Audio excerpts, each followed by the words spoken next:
Hello and welcome to the Are You Ready Wrestling Podcast here on Newport City Radio. It's lovely to be back in your company once again for the 5th edition as I move the microphone down and it makes a wonderful sound. We're with you for the next 45 minutes? Should we be with the people for the next 45 minutes? Yeah, go on. Got lots to do today. Lots to do indeed, lots to talk to you lovely people about, lots to talk to this man sat alongside me about. We are joined as always by Curtis. Hello. When we last caught up with the people, we obviously previewed King Queen of the Ring. Indeed we did. That event is now in the books, so we'll come on to a review today. Yes, we will. Before we do, how are you? I'm pretty good. How are you? I'm not bad. I'm wrestled out. As we record live on Sunday the 26th of May, we are less than 12 hours away from another wrestling extravaganza, AEW Double or Nothing, live from Las Vegas, which we'll cover on next week's podcast. We'll have a full in-depth review of that, won't we, Curtis? We will try. Do or do not, there is no try. Yeah, last week on our preview of King Queen of the Ring, we spoke about the finals, what we thought the King Queen of the Ring would be. Yes. Both of us said Tama Tonga would get to the final. One of us said, I think pretty much both of us said Gunther was going to get to the final. Yeah. Although I am sure you said that Jey Uso would get to the final and we'd see Jey Uso Tama Tonga. I probably did. Which we never got. We might do down the line, you never know. Never know, never know. One of us, for the women, said that the Io Sky was definitely going to win against Lyra Valkyria. That was a shoo-in. And both of us said Bianca Belair would win it all. Should we just give up trying to predict wrestling? I have no words. Why don't you have no words? I mean, we got little bits right, but some of them very wrong. I'm sure you can hear what we did get right over on the Are You Ready TikTok page, which is Are You Ready podcast, I believe. There you go. So yeah, as I say, King Queen of the Ring is done, in the books. Friday Night SmackDown was live in Saudi Arabia. You had a bit of an issue with some of the staging over there. You said it's a little bit basic compared to things that they've done in the past over in Saudi Arabia.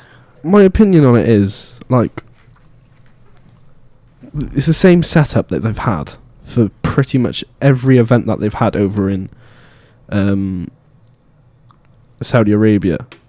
So they had Elimination Chamber over there, which was the complete same setup. I believe they had, was it Night of Champions over there? So yeah, last year was supposed to be King Queen of the Ring, but that was changed to Night of Champions because Seth Rollins ended up winning the World Heavyweight title. Yeah, so they've had the same setup for everything, and I feel like... And then the year before that was Elimination Chamber, as you rightly alluded to. They could have done something a little bit different. I suppose it all comes down to logistics, maybe? Yeah. Because we've got to actually get all that out there from America to Saudi Arabia. I mean, it makes sense for them to do the same set because they know what they're doing. They can just get in there, do it. They know exactly what they're doing. There's no hard work, really too much hard work involved in it. Plus, have they got the scope to maybe do other things in terms of staging there? Because what's the size of the building? You know, have they got the capability to experiment, I think is the word. Yeah. I mean... I'm sure you'll have the same gripes when it comes to Crown Jewel later on in the year in November, which was announced last night. I believe that's the 2nd of November? I think so. It's always that end of October, start of November time. It's always around Bonfire Night that they are out there in Saudi Arabia for the second Saudi show of the year. But for the first Saudi show of the year, King Queen of the Ring made its return after 3 years, as we've alluded to on previous episodes of this podcast. We've had King of the Ring that's gone back probably to the 90s, and, you know, Stone Cold Steve Austin and Austin 316 came from King of the Ring, which is probably one of the most memorable moments in professional wrestling history, and this is the first ever Queen of the Ring tournament, as we alluded to before. They've had one in the past, but it was called the Queen's Crown, so this is the first ever Queen of the Ring tournament. Yep.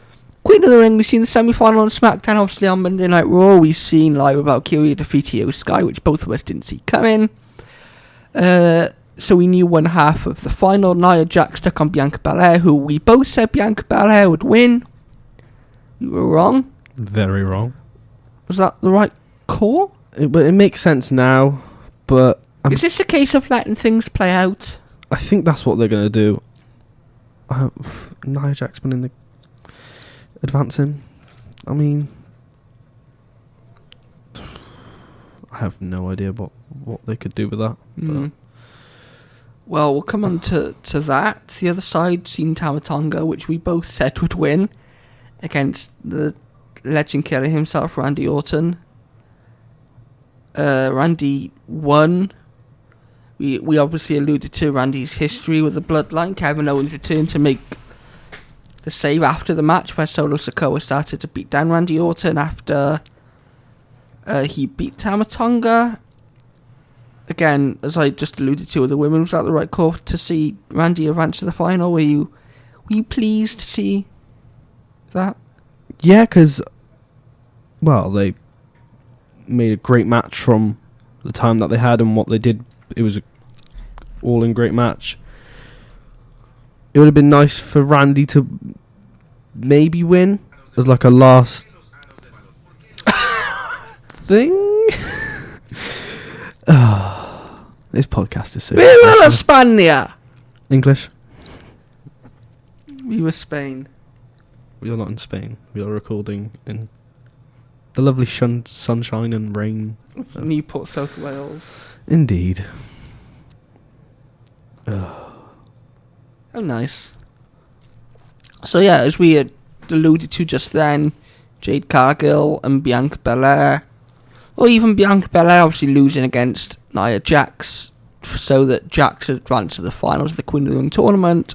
Before that, we had the announcement on Wednesday or Thursday or whenever it was by Paul Triple H Lebec that the winners of the King and Queen of the Ring tournament would get a World Championship match with their respective brands at SummerSlam.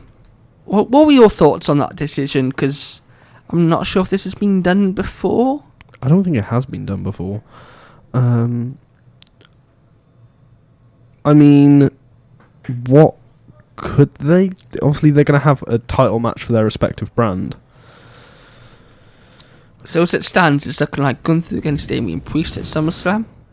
And it's also looking like Nia Jax against Bayley at SummerSlam. Obviously, in wrestling, card is always subject to change. And obviously, we've got one or two more stops before we get to SummerSlam. That being Clash at the Castle up in Scotland. As Paul Triple H Levesque said, Glasgow. And then we've also got Money in the Bank, which is in Canada this year. Does that get your juices going to hear about those two matches at the moment? Gunther against Damian Priest and Nia Jax against Bayley. Could it be Damian Priest, though? Or could it be Drew McIntyre? It could be Drew McIntyre. We'll come on to that when you talk about Clash, because we're here to talk about King, Queen of the Ring. Mm-hmm. Right move for you? I mean, yeah. I guess they've got a meaning behind it, so... Who knows? It's wrestling. It will all play out. Something that did play out. Bianca Belair and Jade Cargill, the Women's Tag Team Champions, defeated Candice LeRae and Indy Hartwell in the pre-show. It's very, very rare that we get a match in the pre-show now from WWE. It just seems like 2 hours or maybe sometimes an hour of talking and previewing and video packages, which you see anyway on the pay-per-view or premium live event. Were you pleased to have a match on the kickoff show, which you missed it, didn't you? You didn't realise it was on the pre-show. You thought it was on the actual card. Yeah, I thought it was on the actual card. Obviously, it was announced. I believe it was announced on SmackDown. I thought it was going to be on the main card. I thought it was going to kick off King and Queen of the Ring, but I was wrong. And as I went onto Twitter to get preparing for the PLE to upload on the Are You Ready podcast account, I seen that Bianca Belair and Jade Cargill retained the Women's Championship, and I was like, oh. And I was sat alongside Adam. Our good friend Adam, who joined us for the first two episodes of this podcast. I was sat with him watching the PLE, and I said, oh, by the way, Bianca Belair and Jade Cargill have retained their titles, and it was on the pre-show. So, yeah. Against Candice LeRae and Indy Hartwell. There's been some quite interesting character and story development from those two more recently. Yes. Obviously, we've seen Candice LeRae and Indy Hartwell kind of, don't want to use the word jobber, tag team on Monday Night Raw, but they weren't being pushed that much. Yeah.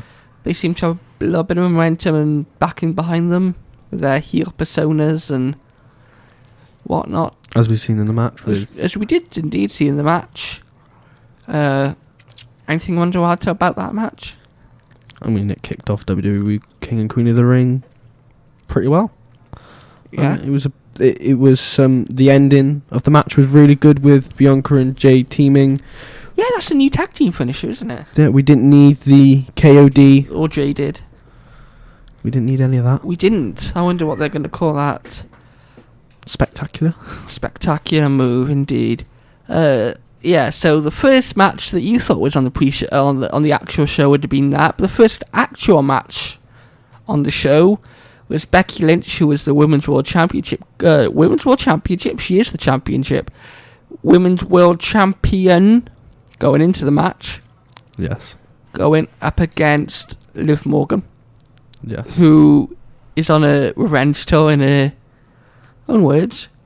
We said on the last podcast, did Liv Morgan need to win this match to kind of progress forward and for it to make sense and whatever? Because if she didn't win, she's on this revenge tour, then what would happen? Yeah. Wow. Well, we've seen it as well. Going back to the pre-show, we did see in the pre-show Dominic Mysterio showing up and saying that he was there. He's flown all the way there to make sure that Liv Morgan doesn't take his mommy's Rhea Ripley's title. That reminded me of, do you remember Elimination Chamber in Australia where AJ Styles flew halfway around the world to Australia just to attack LA Knight in the Elimination Chamber? Yeah. That was the pettiness. It reminded me of that. But Dominic Mysterio was there to help Becky Lynch retain. In the end, it was him that led to her downfall and led to a title change. The ending was... Well, overall, the match was... It was good. There were some good moments. Kicking off with Becky coming out. Her attire. I didn't think that was her attire. As Adam's words, it looked like she was coming out of a Hall of Fame ceremony. So we know, not to try and go political, but we know about the situation with women's rights in Saudi Arabia, and they have to cover their bodies when they wrestle over there. That's quite a creative thing for Becky Lynch to do, rather than wear a bodysuit or a t-shirt or something. Not to go fully political, but Adam made a few points. Not to go fully political, but we're going fully political. It's not fully political, but somewhat.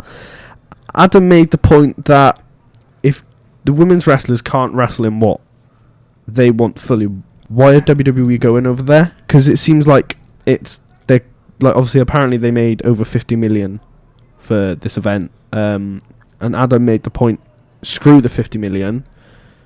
What about women's rights and stuff? Like, why can't women wear kind of not what they want, but like like the heat over there and stuff? They're in a dome with lights that are going to bring heat into the building and stuff. Do you really think it's fair for them to wrestle 16 to 20 minute matches in all of that? Like, obviously there's the stuff with Saudi Arabia and stuff with their rules with women and stuff, whatever. It's their rules, like. But like, don't you think that WWE would be more understandable. Obviously, we've come a long way from previous events where there was no women at all on the card. Yeah, look at the greatest Royal Rumble? Rumble? Look at the greatest Royal Rumble, which I believe was one of, if not the first event as part of this WWE partnership back in 2018. I want to say. Whereas there was no women at all, which led to multiple fan backlash and just backlash in general. I mean, they still put on a brilliant show. They did absolutely brilliant to how they wrestled with what they were wearing and stuff. But at the end of the day, it's their choices. If they're happy to wrestle in it, they're happy to wrestle in it. But Adam just wanted to make his point clear that is WWE more worried about profit than women's rights in a sense?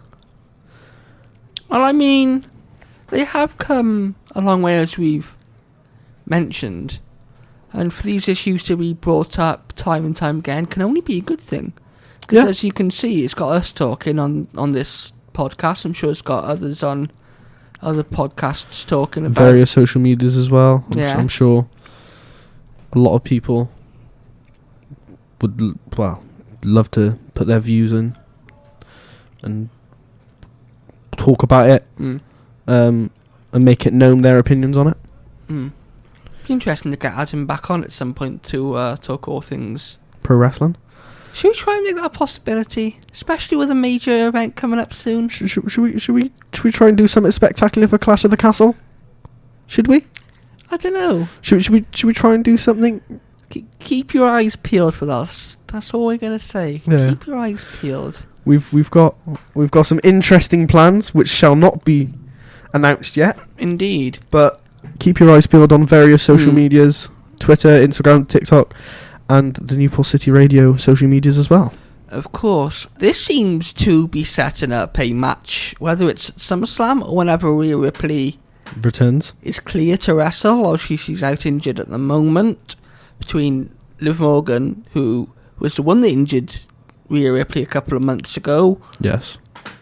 And the new Women's World Champion, Liv Morgan. Would that be at SummerSlam, do you reckon? That seems like a match that would happen at a SummerSlam. Yeah, I feel like if Rhea is cleared to come back for SummerSlam, I'm not sure how long she's overall out for. I believe it was a few months. But I feel like we kind of knew the plan that when Rhea announced that she had to relinquish the title and go away for some time because she was injured, I feel like we knew with the way Liv Morgan was presenting herself, with this being her revenge tour and stuff, with then they announcing the match with Becky Lynch and Liv Morgan both being involved in the match, and the finish of that match being Becky Lynch and Liv Morgan. I feel like now that we kind of knew Becky was going to win the title and hold it until... We didn't, though, because there were people saying that they wanted Liv Morgan to win. I was one of them. But wouldn't you... Preferably, I'd have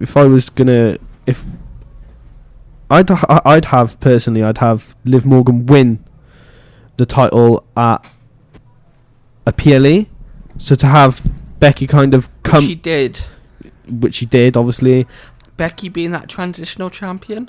Yeah, Becky... Obviously, we thought Becky Lynch was going to go on a hiatus with Seth Rollins after WrestleMania, with the rear injury and stuff. I feel like Becky Lynch has just come back for those couple of weeks to kind of be as a cover champion, I suppose you could say, and hold the championship until King Queen of the Ring. Have Liv Morgan, which did happen, and Liv Morgan to beat Becky Lynch, which I now believe Becky Lynch will now go on a hiatus with Seth Rollins. But then there's also rumours that Becky Lynch, which we did, I believe we spoke about it last week, about Becky Lynch possibly not re-signing with WWE. Well, she hasn't not re-signed. The contract is up. Isn't it up next week, isn't it? Or is it up this week? I want to say it's up next week, but I'm sure she'll re-sign. Possibly. Seth has re-signed, so... Possibly tomorrow? We possibly on Monday Night Raw? Who knows? It's all pro wrestling. Anything can happen at any time, any place, anywhere. So, yeah. Anything you thought of that match? Anything you want to add on that match? For a show opener, I thought it was a decent match. Obviously, title change, which is something I'm sure we predicted on last week's podcast. Yeah. Dominic Mysterio. Let's talk about him quickly. Dirty Dom Dominic Dom. Mysterio. Dom. Mommy's not going to be happy with you.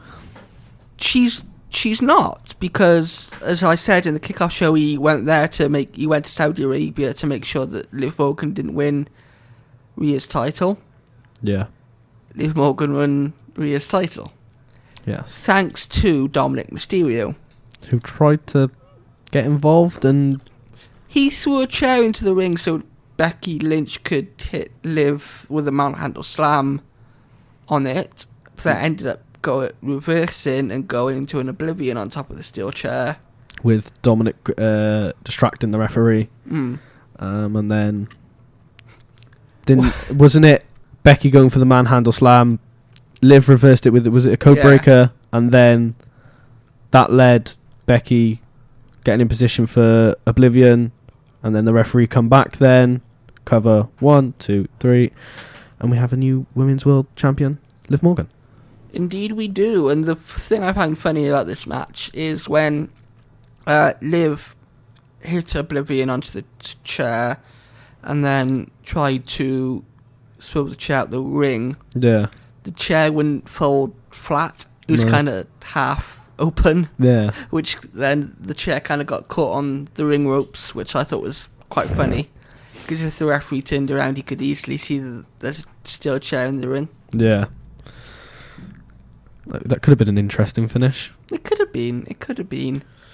Something that wasn't an interesting finish. Well, it was an interesting finish. Sami Zayn defeats Chad Gable and Bronson Reed to retain his Intercontinental title. Which is something we kind of spoke about last week in terms of, should it be a one-on-one match between Zayn and Gable? Yeah. Who's going to take the pin, etc. Bronson Reed took the pin, which I kind of seen coming. Yeah. I feel like they're going to... I feel like the way that we're going, they're going to protect Gable and Sami Zayn. Do you think that we could see another match between Zayn and Gable?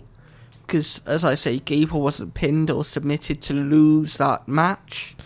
So there's definitely something there for... There's definitely a rematch. 100% there's definitely a rematch. Would that be on Monday Night Raw or SmackDown? No. I believe it's going to be at Clash of the Castle. I feel like that's going to be what we're going to head towards, with us being 3 weeks from yesterday to Clash of the Castle, which we will definitely speak about in a future podcast in the coming weeks. Indeed we will. And going back to rematches, just quickly on the first match of the card. Yeah. I think it was a little bit afterwards when they went to Becky Lynch backstage, who was berating Dom. Yes, there was. She said she had a rematch clause in that contract. And for the match. And she's going to speak to Adam Pearce. Adam Pearce to try and get it on Raw, on Monday Night Raw. Could this be her last match? Could this be her last match? I don't think so. No, I feel like we could have it. Do you think we're going to have it tomorrow night? Yeah. And then she goes on a kind of a hiatus for however long with Seth, and then whenever they come back together. I don't know if they'll come back together. We know Seth is injured. So, I don't know how long he's been out for, who's going to be out for, because I haven't really disclosed that. Well, he had surgery on a torn meniscus. I'm no medical expert. I don't know how long he's going to be out for. I don't know how long it normally takes to recover. Normally I think it's about a couple of months. It's about 4 Maybe months. Seth for SummerSlam? I wouldn't say... I don't want to say that would be too soon, because as we've seen, Seth's knee was pretty busted up. Well, he couldn't walk, could he? He couldn't walk, and when he took the chair shot, as he landed, his leg kind of buckled and wobbled in a sense. So could be SummerSlam. It all depends on how quickly Seth recovers. We haven't seen too much of Seth in his in behind the scenes. We've seen him once, which quite a lot of people were saying he's gone bald. He obviously shaved his beard, but other than that, we haven't seen anything of Seth Rollins. No. So, who knows? Who knows? Indeed, as we were saying, Sami Zayn, Chad Gable and Bronson Reed.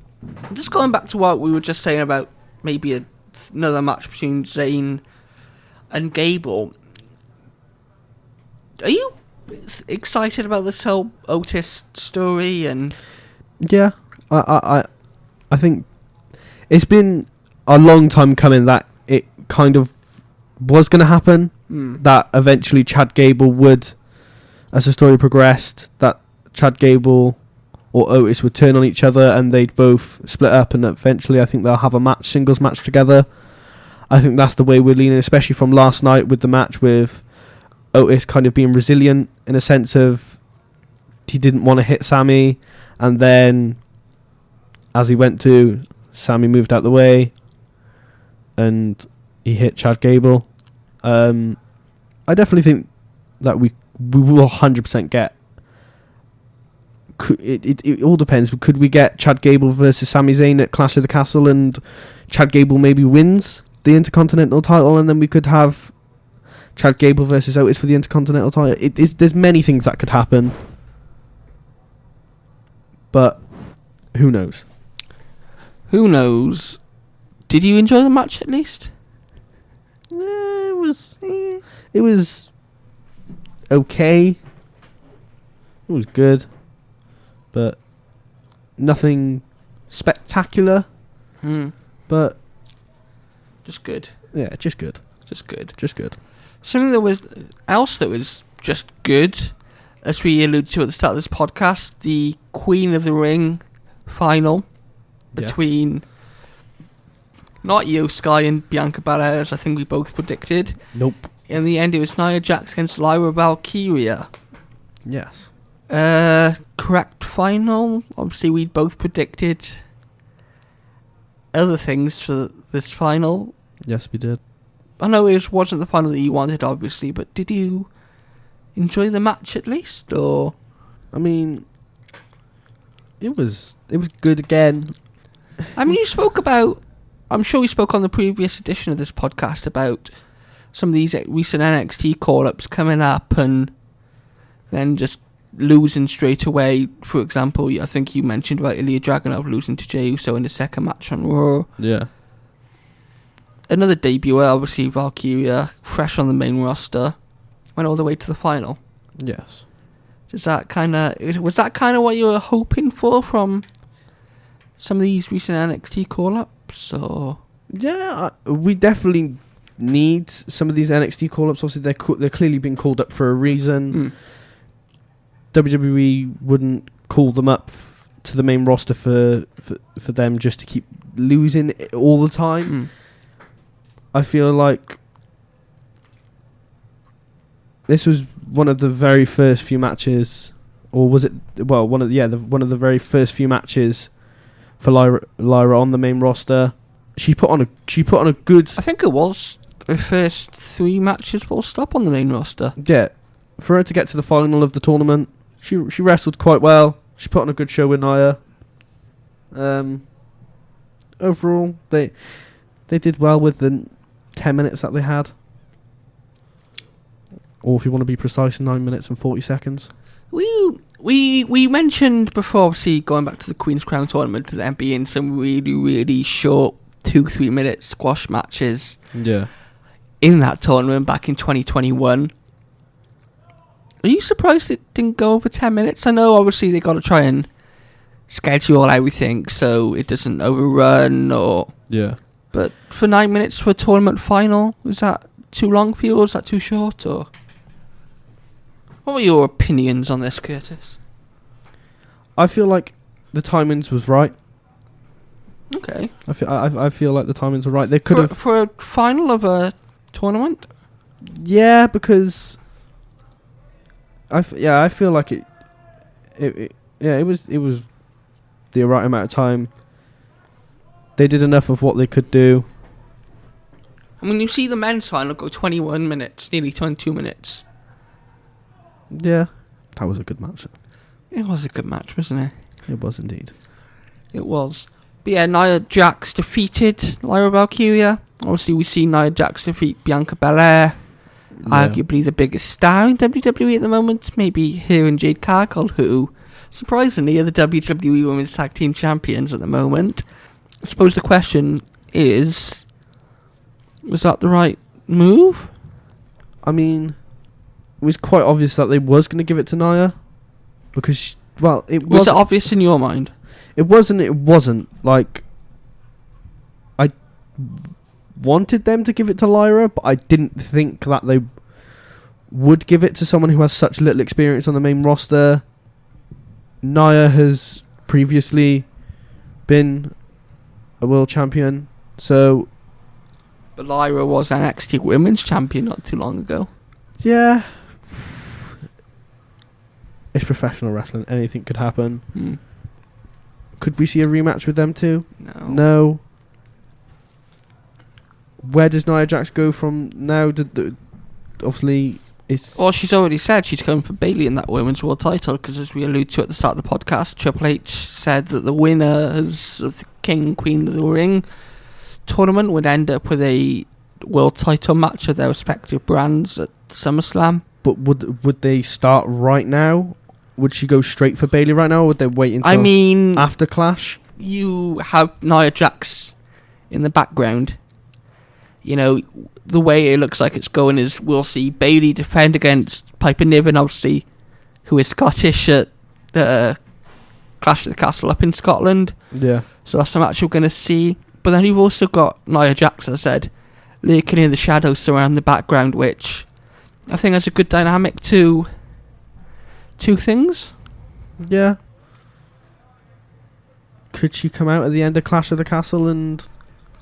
have a stare down, maybe? A stare down with Bayley? Who knows? By the time we come back to you on this podcast, everything we'll talk about will probably be flipped on its head after we see SmackDown and the creative that we see there on WWE. Yes, we will. You say that it was a good match. What match was you referring to? The Nia Jax Lyra match was alright. It was good. The Gunther Randy match was very much better, more entertaining. They put on a hell of a show. Going 21 minutes and 50 seconds. Why was it more entertaining for you? I mean, you got Randy Orton, who's one of the greatest wrestlers. You've got Gunther, who's one of the up-and-coming or the best men's wrestler currently. But he's not in AEW, so he can't be the best, because AEW is where the best wrestle. He can't be the best, he's not in AEW. The fourth match on the Premium Live event, the fifth match overall, was the opposite side of things, the King of the Ring tournament final between Gunther and Randy Orton. As I said, none of us thought Randy would make it through. Both of us thought Tama Tonga would win. Yeah. None of us... I think you might have said Gunther would make it through, or one of us said Gunther would win, and the other said Jey Uso. So, but one of us had Jey Uso Tama Tonga in the final, then the other had... Who knows? Who knows? But that's not what we got. I'm sure people know at home listening back to the Are You Ready podcast. Just let us know on the Twitter or the Instagram. Yeah. Yeah. In 21 minutes and 50 seconds, Gunther, I'm going to say, pinned Randy Orton. Quite a lot of controversial. There was a little bit of controversy, but as we've alluded to on this podcast, just let it play out. Let it play out. Well. Let the story play out. The pin was interesting. It was. It looked and was. Randy's shoulder was up. Which it was. Very much clear was. I knew Adam wasn't very happy about that. No, do you want to just explain that quickly for people listening? So, as the match concluded, obviously Randy took the pin. Randy's shoulder was up. Adam said on Twitter, on his personal Twitter, which you can find on the Are You Ready podcast Twitter, I believe I've reshared something that he put up about sharing about the podcast, about listening or something like that. But he basically said, Triple H, you was watching, you should have restarted the match and made it fair. The referee was blind or something like that. Personally, I think we just need to get Adam back on this podcast to explain his views. Let's do some fancy booking for a second. Okay. Because as it stands right now, I know Triple H confronted the controversy in a social media exclusive, which obviously that was kind of intentional, the finish. Yeah. So it looks like we could be getting that match again, which I'm not complaining. Definitely not complaining. You said that Randy is a fighting man, so too is Gunther. Gunther would want to remove any controversy surrounding this, which I agree with. Yeah.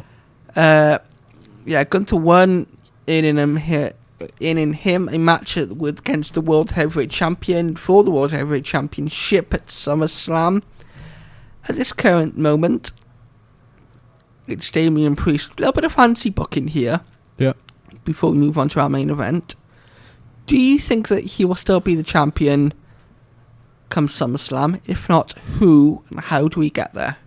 I believe, as announced by Triple H, that it would be Drew McIntyre versus Damian Priest for the World Heavyweight Championship. Which is what we know at the moment. It's going to happen at Clash at the Castle.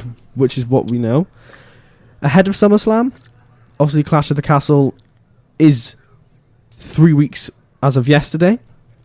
So it's before SummerSlam. I believe Drew McIntyre will win at Clash at the Castle. Okay. Interference from one CM Punk, or? Possibly. Could we see the same thing as what Dominic Mysterio tried to do? In terms of make sure that Damian Priest retains the title, but accidentally means... I don't think so. Who knows? I don't think they'll repeat the same trick twice. I could be wrong. So, you think Drew McIntyre will win the title at Clash? Yes. Will he be the one to go on to face Gunther at SummerSlam, or... Yes. Does it make too much sense to have CM Punk against Drew McIntyre at SummerSlam if Punk is cleared? Which he should be. He should be. Or I mean, but wouldn't you? What would you rather? Would you rather it be a singles match for nothing, or would you rather it be a singles match for a WWE title? I mean, they've been feuding at the moment without a title. Yes. So it doesn't necessarily need the title. But the whole storyline is Drew McIntyre obsesses over CM Punk more than he does for the world title. Yeah. And that cost him at WrestleMania. Indeed it did. So are you saying that Damian's going to retain and we're going to have Gunther versus Damian and then CM Punk versus... I could definitely see that. And definitely see that. CM Punk is teasing being there at Clash at the Castle. He is saying, he said ages ago that when pushed, he is Satan himself, which we've kind of seen. Yeah. With him attacking Drew McIntyre, meaning that Damian Priest cashed in on him at WrestleMania and broke his dreams to use the title of Drew McIntyre's old theme music. I could definitely see that, because I could see, obviously, Gunther beating Damian Priest, for sure. I feel like and then that would also leave Drew McIntyre to face CM Punk at the biggest party of the summer. It's been a thing for a while that Gunther was eventually going to win. Like, quite soon that he was going to win a world title. So, are we saying you think some long fantasy booking, long way away yet, but are you saying Gunther to face Damian Priest at SummerSlam? Yep. And CM Punk versus Drew McIntyre at SummerSlam? Yep. And are you saying Gunther's going to beat Damien Priest. Indeed I am. Okay. Indeed I am. Do you agree with me? I could see it happening. Hmm. It makes sense for it to happen. Yeah. So yeah. Hmm. It'd also be nice for Drew to win in front It of his would be. crowd. It would be, and that I definitely see that being more likely than unlikely. Yeah. But I just think the opportunity to have an end to this long feud between CM Punk and Drew McIntyre, which I say it's been a long feud, it hasn't felt that long. Obviously, Punk has been out injured, so you haven't seen week on week promo battles between the two or whatever. So yeah, either way, I think Gunther will win a world title at SummerSlam. Yeah, I think that's what I think. We think. Who knows? And I definitely see Gunther. He won't have a long reign like Roman, No. but I can see him maybe a little bit longer than his Intercontinental title reign. Yeah. Talking about championships and talking about premium live events, should we move on to the final match of the card?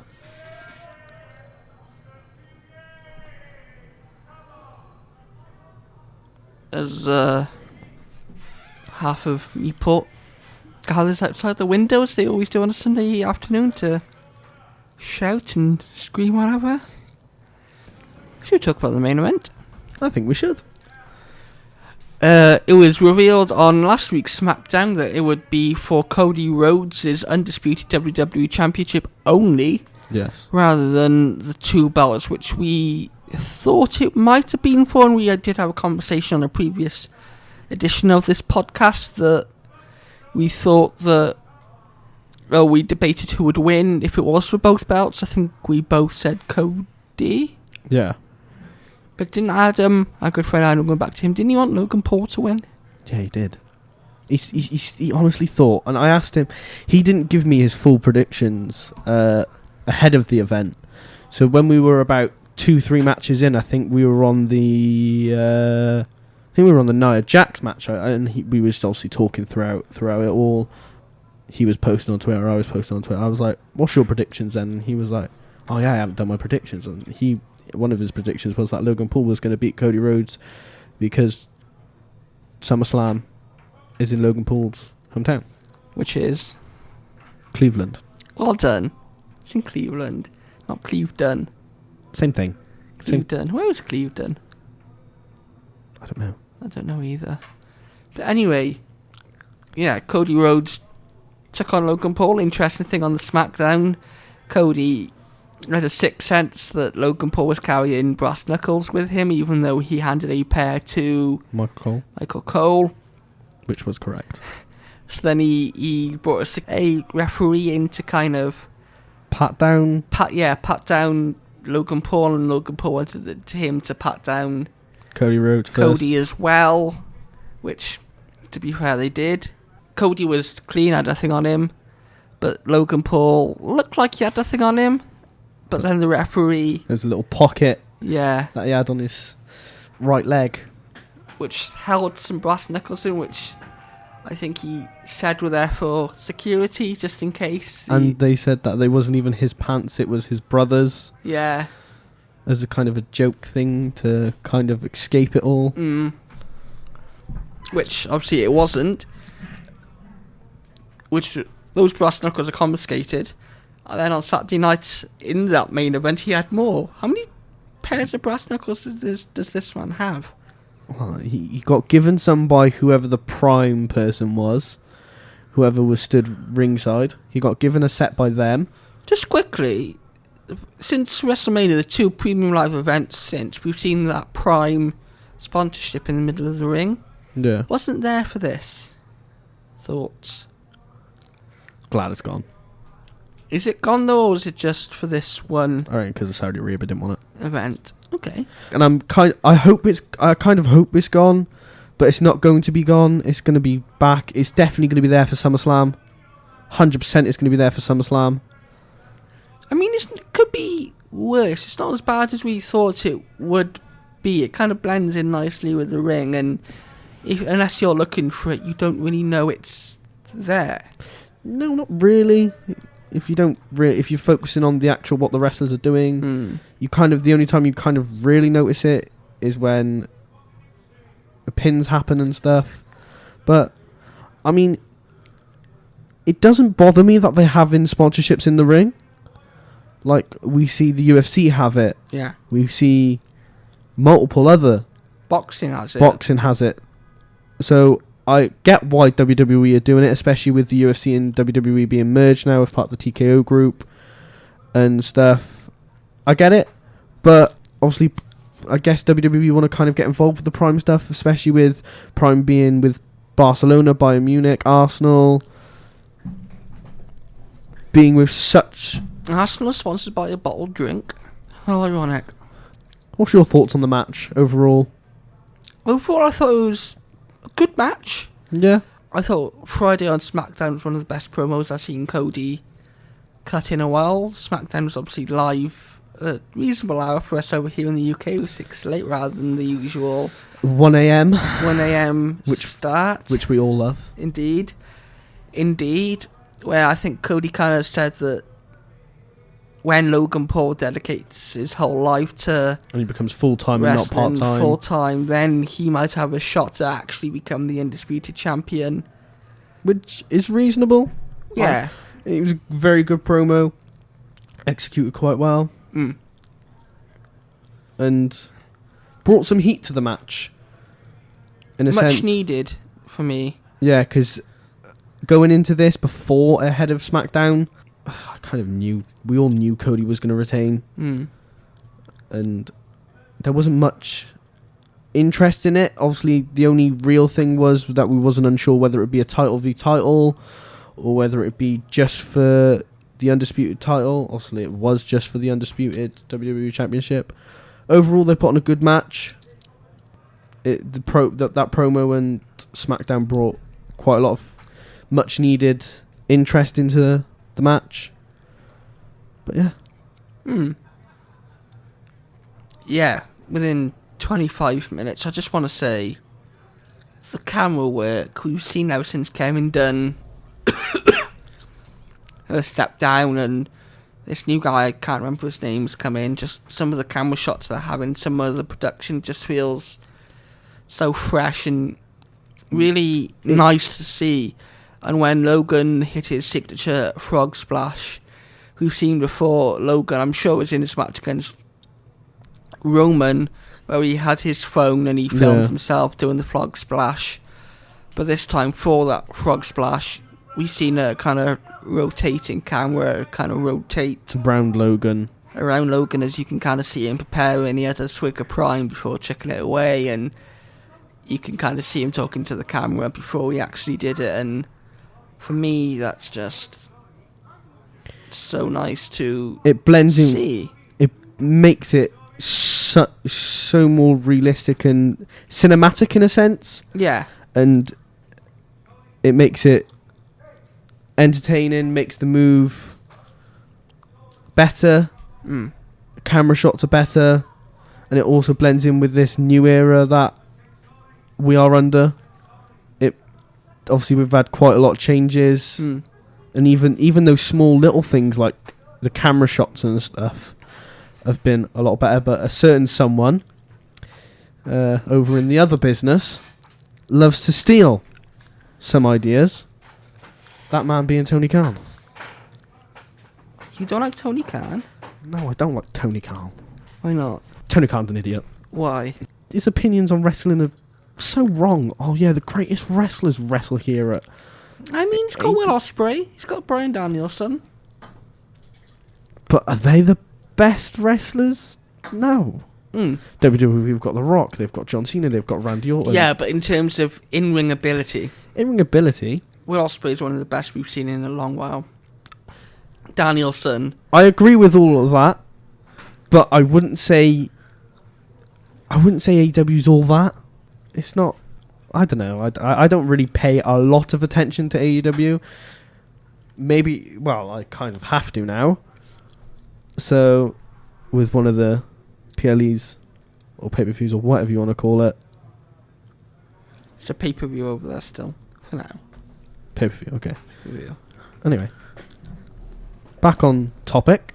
Yeah, Cody Rhodes retained against Logan Paul, which, apart from Adam, I think everyone could see. I think the only jeopardy that would have been in this match is if it was for both titles.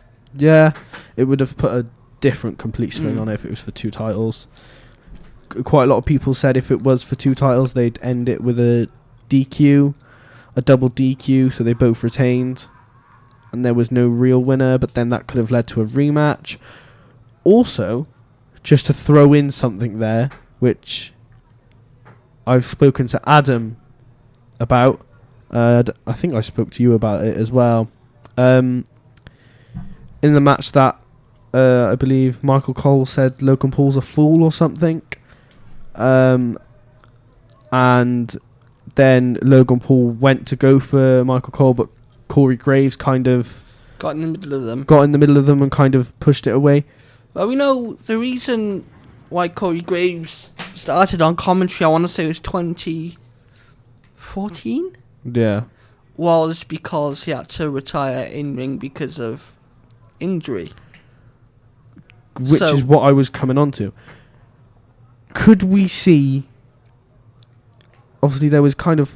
I don't know. I don't want to get too ahead of myself, but could we see somewhere Logan Paul versus Corey Graves in a match at some point?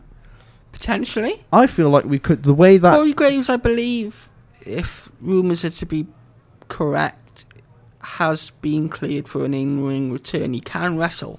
Yeah. He can. I feel like he's not going to wrestle loads, but I reckon he may have 1 or 2 matches, with that being Logan Paul. Going on to another subject, Uncle Howdy. Hang on, before we move on to Uncle Howdy, let's just wrap up Cody against Logan Paul. You mentioned about Corey Graves then. Yeah. For me, I don't know, because Corey Graves is the lead announcer on SmackDown. Yeah. So how they would work that, I don't know. We see Cody Rhodes advertised for Clash in Scotland. Yes. There isn't any real clear plan at the moment for who he's going to face next, in my opinion anyway. Who do you think he's going to... We know he's going to be there, he's on the poster. Yes. So who do you think he could face up in Glasgow? As Triple H said. I mean... Jey Uso is also on the poster as well. Just to throw it in there as well. I have no real idea on what we could get for Cody, but I feel like we're probably going to find out either this Friday or next Friday on SmackDown. I feel like we're gonna find out.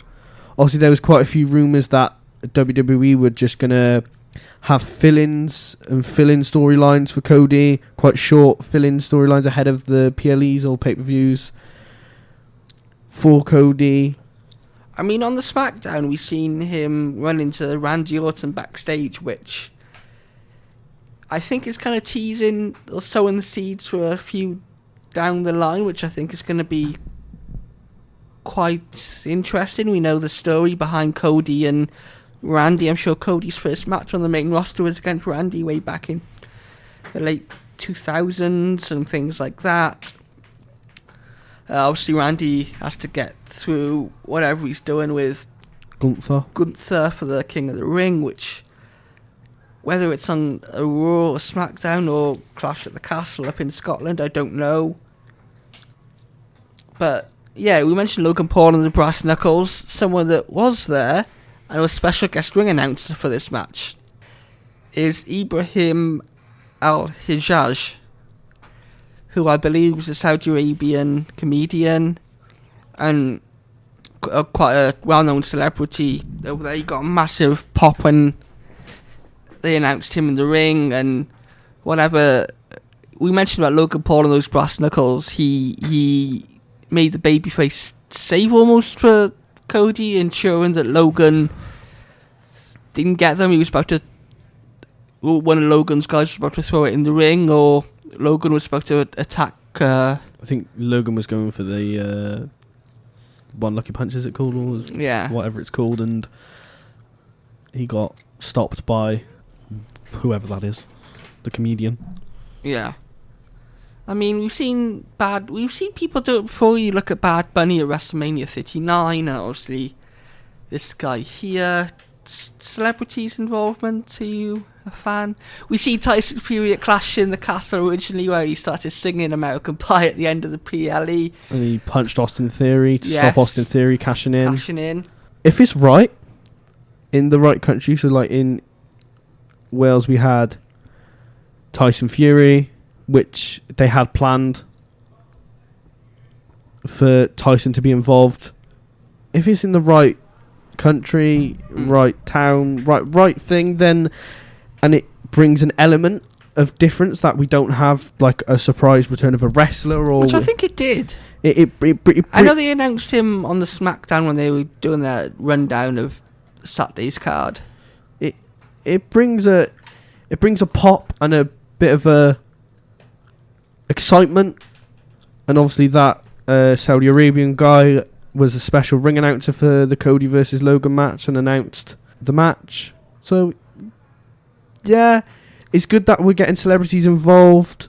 It would have been good, I believe you said it off air, Cristiano Ronaldo may have been involved. But I'm sure when he showed up at the boxing Usyk against Fury, that was in Riyadh, this was in Jeddah. Yeah. So maybe for Crown Jewel we might see Ronaldo. Well, there was rumours before, wasn't there? I don't know if it was it at the last Crown Jewel that they had that there was rumours Ronaldo was gonna either be involved or be present for the event. Yeah. Who knows? Indeed, who knows? Who knows? One thing that we still don't know anything about: Uncle Howdy. Uncle Howdy. Now, there was speculation that he was going to show up with his new faction at the King Queen of the Ring Premium Live event. People were kind of pointing and putting two and two together and thinking the answer was going to be King Queen of the Ring. It wasn't. We had another QR code. What I really like now is that they're starting to acknowledge it on commentary. Yeah. So obviously we've seen these QR codes going back to just after WrestleMania. Yeah. Which as week on week is kind of revealing more clues and more little snippets. Obviously we've seen stuff on YouTube. We've seen stuff on Twitch. We've seen websites, WhatsApp. They did it before, obviously, with the return of Bray. They're doing it again with Uncle Howdy. You said last week that you didn't see how they could flash any more out of this past King Queen of the Ring. Are you looking forward to it going on past the event, or is it getting a little bit stale for you? No, but yeah, it's kind of a mixed thing. Like, do they leave it too long? Like, when is it the right time? Like, they obviously, I don't know whether they probably do know when they're gonna debut him. As we've seen before, quite a lot of things have been last minute with WWE. Like CM Punk's return, that was quite last minute. But that's a return / debut. Yeah. This isn't.